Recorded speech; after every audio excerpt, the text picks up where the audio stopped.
iPhone 7 Plus versus iPhone 8 Plus. That video's coming up right now. Let's go. So what is up, guys? Nick here, helping you to master your technology, and welcome to the iPhone 7 Plus versus the iPhone 8 Plus. Now, I've been a daily driving iPhone 7 Plus user for quite a long time until I just picked up the iPhone 8 Plus, and I've been using the iPhone 8 Plus for the better part of the last 72 hours or so, and I've been using it hard, so I can really give you guys a good take on what these phones are all about, because I think this video can tackle two questions. Number one, should I buy the 8 Plus or should I just go with the cheaper 7 Plus? And number two, if you got a 7 Plus, should you upgrade to the iPhone 8 Plus? So let's begin by talking about the specifications. So over here on the 7 Plus, key specs give a 5.5-inch P3 display.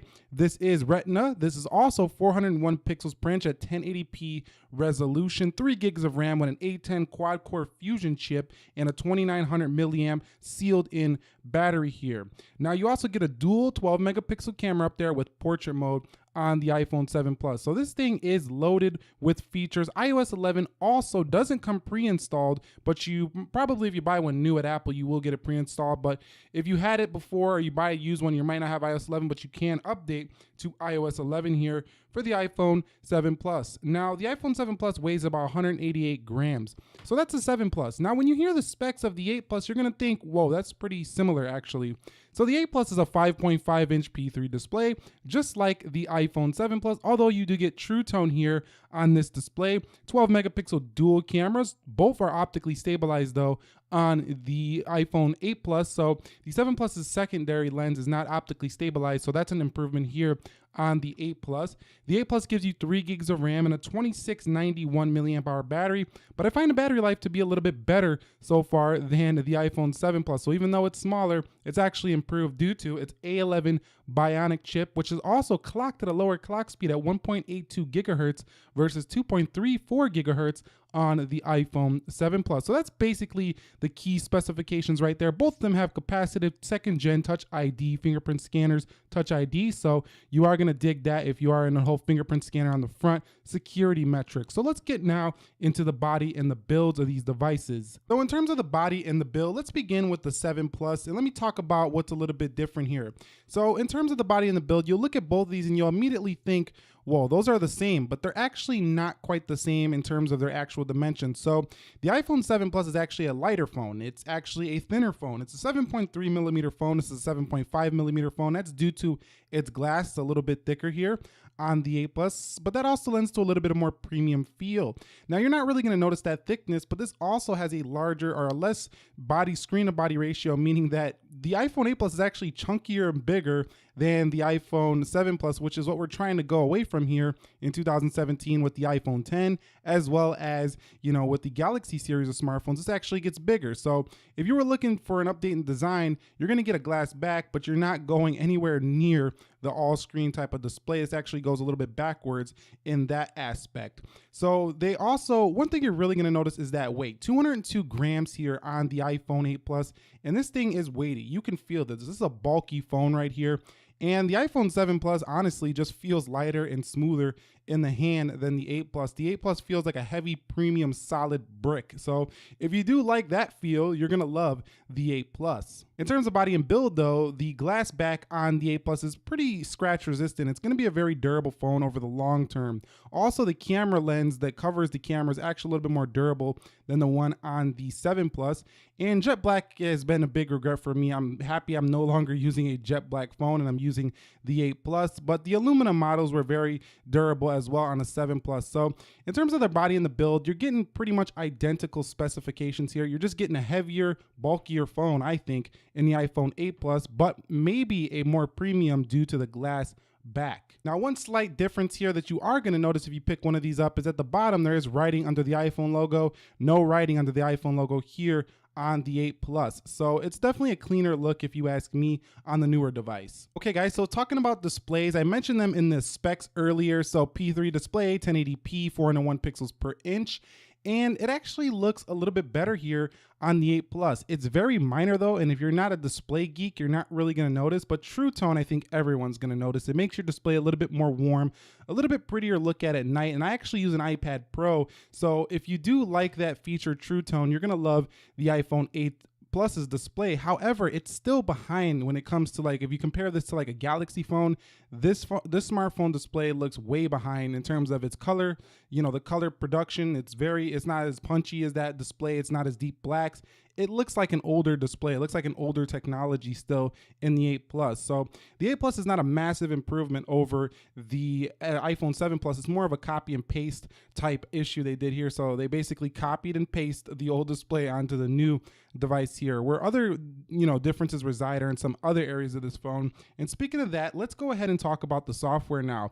So both do come with iOS 11. Like I say, you're not going to get iOS 11 out of the box if you buy this used. If you buy it at Apple, you might get iOS 11 out of the box here, but iOS 11 comes out of the box on the 8 Plus, and they're both running it, quite well here. The 7 Plus probably not quite as fast as the 8 Plus on iOS 11, but the 8 Plus is still a little bit twitchy. I think iOS 11 across the board at the current time of filming this video needs an update. But overall, this is going to be a great operating system on both devices for the future. The A10 quad-core Fusion chip in the 7 Plus has the stuff to run iOS for a very long time. So in terms of software, it's going to be an identical experience. The only thing that's going to differ is the software and the camera in the portrait mode here for the iPhone 8 Plus, where you get contour, stage light, and stuff like this here on your camera setup. So that's a big difference for the 8 Plus. But I mean, if you're not doing portrait shots all the time, you're not even going to notice that really. Okay guys, so I haven't even done a performance speed test between these two yet, but we can run a little bit of a test here, and you're going to see that the way these things perform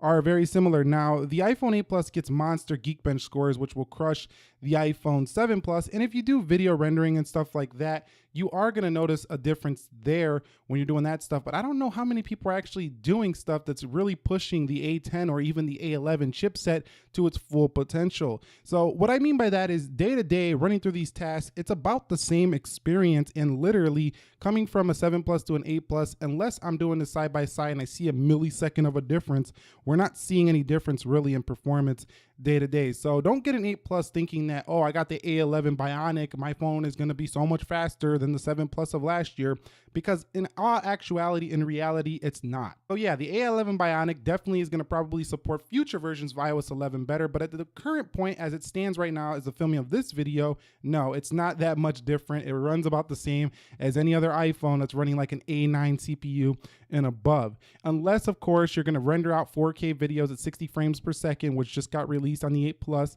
I don't think you're going to see much of a difference. Gaming might load slightly faster, but like I say, coming from the 7 Plus, using it day to day, I notice absolutely zero difference in my day-to-day life using both of these. Okay guys, so let's take a second to talk about the battery life on both of these phones. So the iPhone 7 Plus has always been a stellar battery smartphone phone, and I really never had an issue with it at all. You know, the only issue I had with the 7 Plus was its charge times, extremely slow, and no wireless charging, which the iPhone 8 Plus improves on. It gives a little bit faster charging and definitely wireless charging.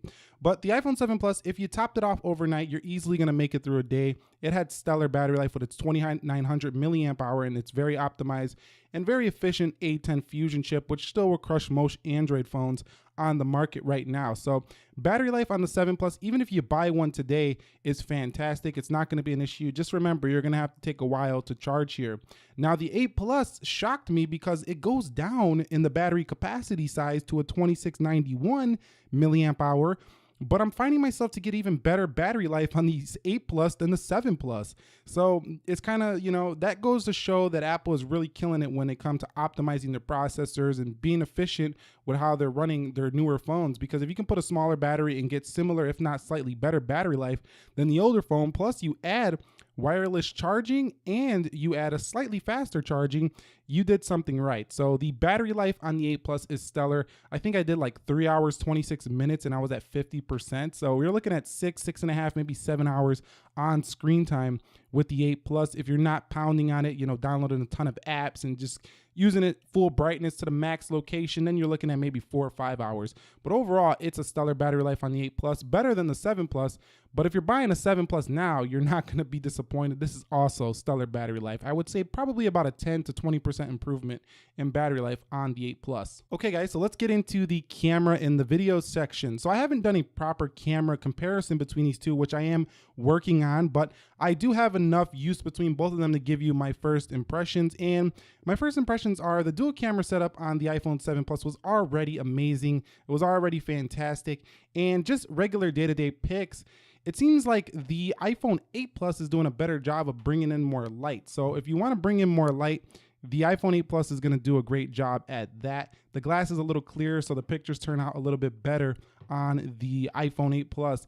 But the iPhone 7 Plus, also a stellar camera. Portrait mode is crushing the 7 Plus on the 8 Plus. So if you do utilize the new portrait camera mode, you're going to get tons of new features, and I find them to be very efficient and accurate. And I thought the Note 8 was the best camera on the market, but this one is going to give it quite the competition here, because I think it's damn near close, if not maybe a little bit better than the Note 8's camera. And this also includes 4K 60 on the video function. So if you do video, you're going to get an improvement here as well. You can see I have it on 4K 60 right there on the 8 Plus. So the 8 Plus, I think, is a good improvement in camera. So if you're getting one of these phones and you're looking for the best camera, just skip the 7 Plus and go to the 8 Plus. Now, if you have a 7 Plus and you're going to the 8 Plus thinking you're going to get a massive improvement in camera, I think you might want to wait till the 10. Just pick up the 10 with the new design and get the new camera with the 4K and all those features that you've seen here on the 8 Plus. It's going to have them too. So, or just wait a year, because the iPhone 7 Plus still is in the top, 5 best camera phones on the market right now. So 8 Plus improves, but again, it might be an incremental improvement. I would say it's a big improvement just due for videographers. So if you do video, it's a big improvement. But if you're just doing photography, you could probably hold off a little bit on this one. However, if you are choosing between these, keep photography in mind. The 8 Plus is going to be your choice if you are choosing between these. And I think it's worth the extra cost of like $100 more to get the 8 Plus with its better photography. Okay, I want to take a second to talk about storage tiers between these two. So if you buy the iPhone 7 Plus right now, you're looking at $669 for the 32 gig, which is quite a bit of money for a 32 gigabyte smartphone. Go up to $769, you're looking at 128 gigs, which is the model I have right here. And that's the model I would go with. Faster storage than that 32 gig. It's speedier, and you're never going to run out of storage at $769. Now at $799, you begin the pricing for the 8 Plus. So you're only looking at like $30 more here for an iPhone 8 Plus, which is going to give you all those other improvements I already talked about in this video. So I think you should just skip the iPhone 7 Plus and go with the entry-level 64 gig 8 Plus if you're going to go with a 128 gig 7 Plus. Why not just pay the extra $30 and have the 8 Plus? It's worth it to me. Those incremental updates are worth $30 if you ask me, because those incremental updates over time are going to be larger updates when the future of iOS keeps getting updated and AR comes and you got the A11 Bionic. It's going to be worth it in the future. Right now, like I say, speed is about the same. But at that price point, those storage tiers, you're going to have to go up to $950 to get 256 gigs. Now, if you want 256 gigs, if you want more storage on your 8 Plus and 64 is just too low, the 7 Plus might be a good option, because I think that 256 gig at $950 is a little bit pushing it on the iPhone 8 Plus. Unless this is the phone you're just going to keep for a very long time, then that might be an option. But that's getting really near the Galaxy Note 8 price, which I think is a better phone overall than the 8 Plus, but we're not talking about that phone here. But those are the storage tiers between these two. Okay guys, in terms of gaming, the iPhone 8 Plus actually loads games just slightly faster. You're gonna see right here. Maybe not though, because the iPhone 7 Plus keeps keeping up on certain things. So you've seen right there, the iPhone 8 Plus was faster. So its GPU built in-house by Apple is a better GPU than the one over here on the iPhone 7 Plus. So gaming, a little bit better there on the 8 Plus. I find the 8 Plus to stay a little bit cooler under heavy use too. So again, it's getting more efficient. Cooler use under heavy use on the 8 Plus. The iPhone 7 Plus was a stunner when it comes to audio, but the iPhone 8 Plus is supposed to improve on that. So let's go ahead and check this out. Let's go to one of my videos. And let's go ahead to should you buy iPhone 8 Plus or Galaxy S8 Plus video I did yesterday. And let this ad run. And you could already hear those speakers are plenty loud.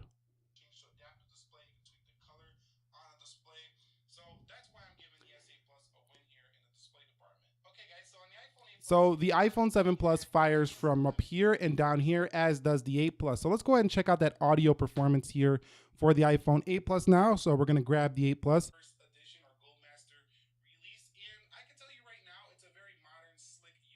So I can already hear that it's definitely about a 20% improvement over the 7 Plus, but both of these are going to get plenty loud when it comes to audio.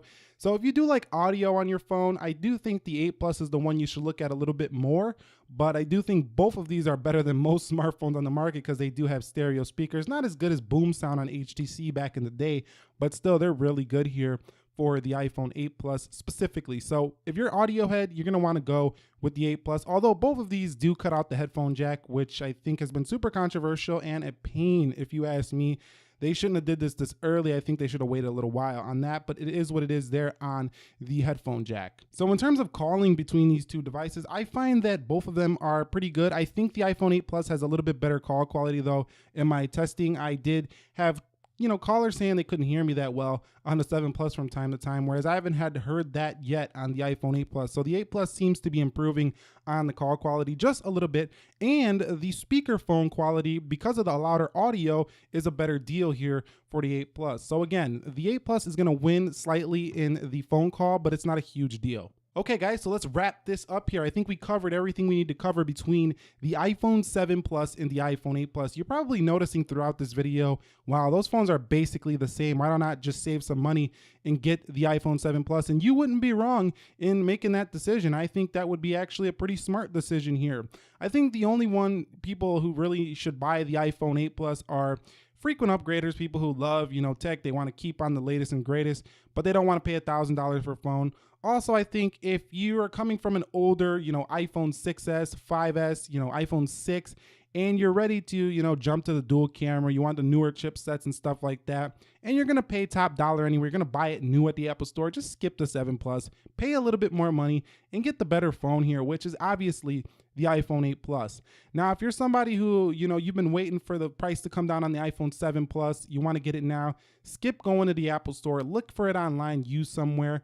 It's going to be a great deal on a 7 Plus. So I think right now the iPhone 8 Plus doesn't do enough to justify an upgrade over the 7 Plus, but I do think it does enough to become the best smartphone in Apple's lineup if you are coming from something older than the iPhone 6S series. So that's pretty much my take on them here. But overall, like I say, if you got a 7 Plus, skip this one out. You will thank me later, or you'll thank yourself later, because you'll realize after playing with it a few times in the Apple Store, this is pretty much the same phone. And once the novelty of the glass wears off, you're getting back into the similar iPhone experience. It's not a radical departure like you would see on the Galaxy S7 versus the Galaxy S8, for example.